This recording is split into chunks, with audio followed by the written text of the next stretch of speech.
Okey. Dan tuan-tuan tengok, Atuk buat ni semua ni. Dia 15 perkara yang kita cakap tadi tu, dia memberi kepada pertama sekali hubungan kekeluargaan. Keluarga kita akan seronok, semua akan dapat menikmati hasil ni dari segi hasil-hasil makanan, hasil-hasil daripada kegembiraan keliling ni semua kan. Jadi hasil tu. Yang kedua, hasil kepada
Assalamualaikum sahabat-sahabat sekalian. Selamat bertemu sekali. Atuk harap semua sihat walafiat, gembira dan juga dapat menikmati kehidupan yang Allah bagi ini. Alhamdulillah. Okey. Hari ini Atuk nak berkongsi perkara yang Atuk dah berkongsi setahun dulu, iaitu 15 perkara di dalam homestay. Okey. Sebelum Atuk cerita lebih panjang tentang homestay ni, Atuk cerita sejarah sikit boleh? Sejarah homestay lah kan. Homestay ni sebenarnya diperkenalkan di Amerika dulu tu. Tahun 18 berapa ni, maknanya 170 tahun dulu. Diperkenalkan di Amerika. Jadi kerajaan Amerika ni, dia akan bagi tanah kepada setiap orang 1 hektar. Yang mana dia akan bagi kepada orang-orang untuk diusahakan 1 hektar tu, satu keluarga yang telah memakan keluasan Amerika 10%. 170 tahun dulu. Dan setiap orang tu, dia akan bagi tanah tu supaya ia boleh menghasilkan makanan sendiri. Okey. Malaysia pun tiru juga melalui Perdana Menteri dulu, Tuan Abdul Razak, 70 tahun selepas tu, yang mana kita buat Felda. Felda tu kita buat, kita bagi 10 ekar untuk usahakan sumber ekonomi dan suku ekar untuk duduk. Jadi sistem sama juga, lebih kurang macam Amerika, tapi kita Malaysia negara kecil sedikit. Okey, kita kembali kepada kita. Kita sekarang ni kita buat homestay juga, homestay yang tepi rumah. Homestay yang mana sesuai dengan kita, rakyat Malaysia yang ada tanah sedikit. Jadi konsep ni lebih kurang juga. Dan kita ini menggunakan cara yang macam mana nenek moyang kita dulu. Yang mana homestay kita ni lengkap dengan tumbuh-tumbuhan dan juga haiwan. Okey, itu sejarah homestay. Okey, sekarang kita nak kembali buat homestay, iaitu kebun tepi rumah. Okey, pertama sekali perkara yang macam Atuk cerita setahun dulu, kita buat garden bed. Garden bed ni negara Eropah pun buat garden bed, tapi cara dia kita tak perlu ikut cara dia, kerana di tempat dia tu menggunakan sebuk-sebuk kayu, daun-daun yang kering. Dia buat dasar garden bed tu. Kita di sini tak boleh, sebab ni kita ada banyak semut, banyak anai-anai, banyak apa. Kita jangan guna sepenuhnya cara tu. Tetapi kita masih boleh buat garden bed. Contoh dulu yang tahun lepas Atuk tunjuk garden bed yang Atuk punya. Yang inilah. Tengok. Tengok. Setahun masih ada garden bed Atuk ni. Cuma sekarang ni kita buang pokok-pokok sebab nak tanam pokok baru. Dan garden bed, selain daripada kita menggunakan kayu, kita boleh menggunakan bata-bata macam tu. Tengok. Ini macam garden bed je lah. Menggunakan bata-bata. Ataupun kita boleh menggunakan bekas-bekas polybag. Tuan-tuan boleh guna polystyrene. Semua Atuk guna. Dan kalau tuan-tuan nak tengok yang style ni yang Atuk buat sekarang, jom kita pergi tengok garden bed. Ini garden bed setahun dulu. Ni sekarang, jom garden bed sekarang. Kita pergi tengok. Tuan-tuan, ini garden bed yang Atuk buat sekarang. Tuan-tuan tengok beza garden bed yang setahun dulu, yang comel loteng tu dengan garden bed sekarang. Nampak? Jadi garden bed kita buat ikut keperluan. Dulu Atuk buat nak guna sendiri. Tapi sekarang sebab ada kawan Atuk minta pokok-pokok juga dari sini, Atuk buat besar. Itu nombor satu, garden bed. Okey, jom tengok yang nombor dua. Tuan, yang kedua adalah pokok ulam. Pokok ulam ni bermakna bila kita buat homestay, kita ada pokok-pokok yang menghasilkan sumber sayuran tapi yang tidak perlu dimasak. Itu lebih baik daripada sayuran yang perlu dimasak. Iaitu contohnya pokok ni. Pokok gajus. Kita kalau ada sepokok gajus macam ni, sumber ulam ataupun sumber sayur yang tidak akan henti-henti. Tuan-tuan tengok contoh dia. Ni. Ini ulam gajus. Ulam gajus ni fresh. Tuan-tuan bila makan nasi boleh makan terus. Dan dia banyak. Tak henti-henti. Inilah sumber ulam yang kita ada kat atau kita punya homesteader. Termasuklah kalau tuan-tuan tengok sebelah belakang sana, ulam raja, ulam pegaga. Jom kita tengok. Mai. Tengok. Tadi kalau tuan tengok ulam ni, ulam gajus. Ni. Ini ulam raja. Ini semua zat cukup banyak dan zat tak hilang kerana kita tak masakkan dia. Ini pokok kari, ulam kari. Ulam lagi. Ni. Ulam selom. Ni ulam pudina. Ulam pudina. Ni tuan-tuan, pokok ulam merupakan satu pokok yang kita patut tanam kerana ia hasilkan zat-zat yang tidak berkurang kerana kita tak masakkan dia. Kita terus makan. Kalau tuan-tuan kaji betul-betul banyak kelebihan ni. Ni ulam lagi ni. Ulam pokok kaduk. Pokok kaduk. Ada lagi ulam kat depan ni. ulam ni rumput. Rumput. Ni. Allahu Akbar. Ni ulam tu pegaga. Pegaga pun ada 3 jenis. Ni tuan-tuan tengok. Kalau kita buat homesteader, ulam-ulam ni merupakan pokok-pokok yang utama yang patut ada kerana ia memberikan vitamin, tenaga semua yang asli tanpa masak. Jom tengok yang ketiga pula. Tuan-tuan tengok. Ini pokok atas rock. Ini kalau kita buat homesteader, kita kena ada pokok atas rock. Contoh ada gini. Pokok kucai. Pokok atas rock. Pokok kucai. Pokok sawi. Sawi. Jadi pokok sawi ni kita boleh makan-makan, tanam semula. Angsa tu lapar dia bos. Nanti tak Atuk buat filem ni. Nanti. Ni. Ini pokok kucai. Pokok kucai ni tuan-tuan, nak makan potong. Tumbuh lagi. Nak makan potong, tumbuh lagi. Tak habis-habis pokok kucai. Ini pokok-pokok atas rock. Kalau tuan-tuan ada buat homesteader tepi rumah, kebun tepi rumah, selain daripada pokok-pokok yang tanam dalam garden bed, yang tanam atas tanah, buatlah pokok-pokok yang tanam atas rock. Kerana ada pokok-pokok yang sesuainya atas rock, dia tak boleh atas tanah. Ni. Atas rock. Kita buang lepas tu tak atas rock. Tak habis-habis, insya-Allah. Okey. Itu pokok yang atas rock. Yang ketiga. Okey, sekarang yang keempatnya, pokok menjalar. Pokok menjalar contoh ni. Pokok bunga telang. Ini semua zat cukup banyak ni. Ya Allah. Antioksidan dia sama macam green tea. Dia punya flavonoid, dia kandungan flavonoid dia sama macam dengan rooibos tea yang terkenal di Afrika Selatan tu. Ni. Kita ada kat pagar je. Ni ah. Celup yang panas, minum terus.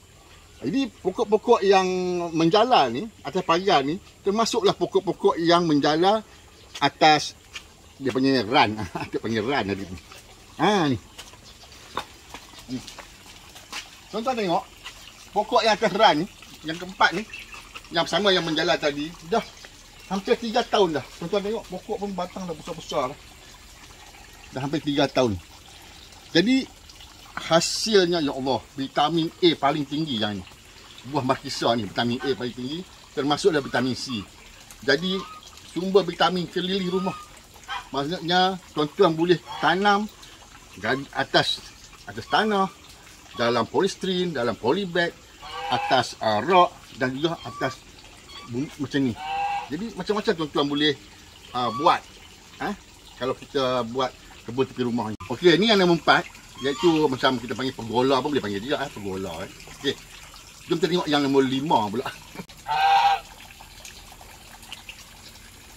Okey, ni nombor 5. Sumber pemanis. Dan tahun dulu aku dah tunjuklah sumber pemanis, tapi kat tu ada satu bekas saja, iaitu kelulut. Sekarang dah pecah jadi 2. Sini satu, sana satu. Jadi 2. Jadi sumber pemanis, kalau kita buat kebun tepi rumah, kita buat homesteader ni, sebenarnya ikut-ikutlah, tak perlu belilah pemanis ni. Selain daripada kelulut, kita boleh dapat pemanis daripada buah kelapa, pokok stevia, pokok lembar. Tuan-tuan mungkin tak tengok pokok lembar. Pokok lembar ni dia macam pokok kecil saja, tapi cukup manis. Pokok lembar. Jadi 3-4 pemanis ni, maknanya tuan-tuan boleh buat sendiri. Dan boleh buat macam-macam jenis pemanis. Okey, rumah kelulut ni yang nombor 5 tadi. Sekarang jom kita tengok nombor 6 pula. Nombor 6 ni adalah burung-burung. Jadi kalau tuan-tuan buat homesteader ataupun kebun tepi rumah, tuan-tuan kena ada burung juga. Bila burung ni dia akan memanggil burung-burung lain. Tadi tuan-tuan ingat tak bunyi burung? Tu, burung murai kan. Ini macam-macam. Happy lah. Jadi burung ni macam panggil burung-burung lain. Burung kena ada, burung. Okey, jom masuk dalam. Tapi sebelum tu masuk ke dalam, aku nak tunjuk ni.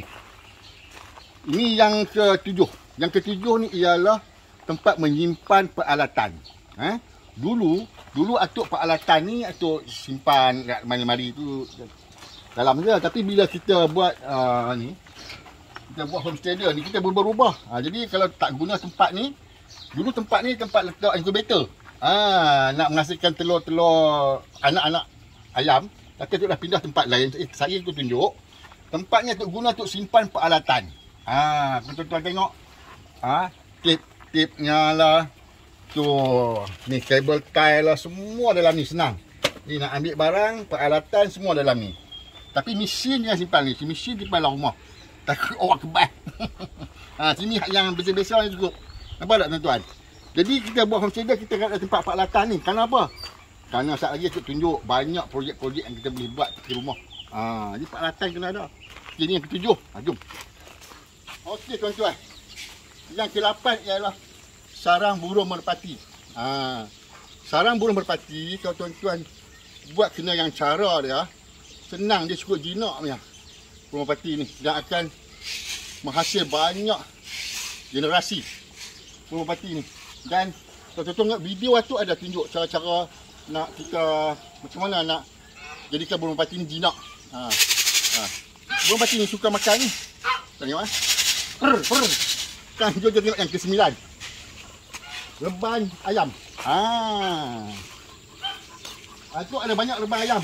Reban ayam yang sana jangan tunjuk lagi, tak mau. Kita tengok reban ayam ni. Ini reban ayam, atuk buat banyak supaya dia ada banyak spesies. Contoh ni ayam Brahma. Ayam Brahma ni atuk kongsikan dengan burung merpati juga, yang warna putih. Ni warna putih. Yang sebelah sana reban ayam Arab. So tengok ni reban ayam Arab.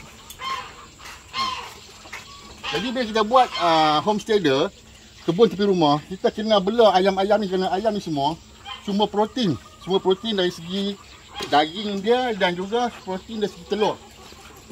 Barulah akan melengkapi proses homesteader ni. Kita tengok. Ni pun dah ada telur. Telur kita tunjuk Ni pagi ni punya. Kira dia belum bertelur lagi. Saat ni sedikit. Selalunya satu hari lebih kurang 10 biji lah. Ni telur ayam Arab. Tak kurang ber 10 biji. Jenuh makan telur, tengok comel muka tu kan. makin gede bak. Hari-hari makan telur. Ni. Ini ialah reban ayam. Bila kita buat homestay dia, bila kita buat reban ayam, kita akan dapat najis-najis ayam untuk pokok. Jadi ekosistem berjalan yang baiklah. Keluar.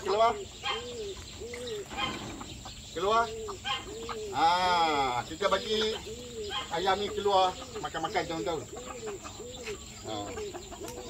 Okey tuan-tuan. Yang ke-10-nya anak.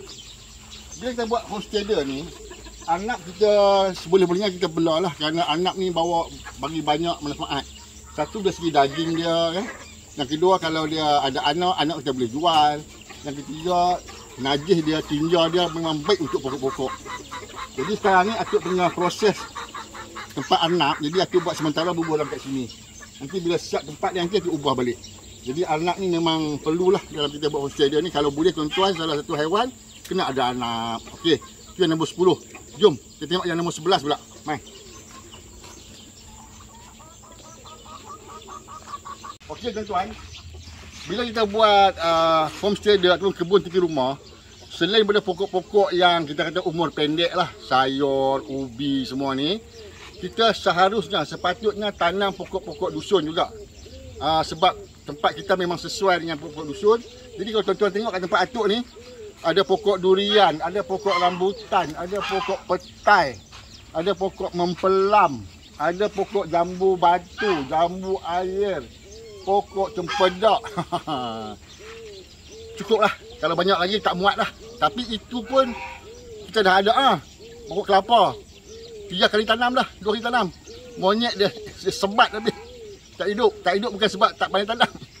Monyet sebat. Okey, jadi maknanya pokok-pokok dusun, kita panggil mini dusun, sepatutnya ada dalam kita punya homestay dia, rumah kebun ni. Jadi kurang-kurang kalau anak cucu datang, adalah buah-buahan kita nak makan kan, untuk sonok-sonok. Kita bukan nak jual, nak itu saja. Okay, jom. Sekarang yang ke-12, masuk tunjuk. Bila kita buat rumah kebun atau homestay dia, perkara yang wajib kita kena ada dan yang lepas ialah kolam. Macam contoh ni, Atuk sini ada, sepatutnya kita ada kolam yang bermacam-macam jenis lah. Okey, Atuk ada satu kolam. Kolam ni khas untuk angsa mandi. Dan untuk hiburan. Jadi Atuk pun nak tengok angsa mandi. Banyak gambar-gambar Atuk kalau tuan-tuan tengok. Gambar angsa mandi kan. Kita boleh seronok nak tengok. Okey, satu. Yang kedua, kolam ikan. Tuan tengok sini. Ni. Kolam ikan. Nak bagi makan sini. Baru dia nampak timbul, tak apa. Kolam ikan. Dan sebelah kolam ikan ialah kolam untuk kita nak belah azolla. Azolla. Ni. Nanti masukkan azolla. Belum masuk lagi.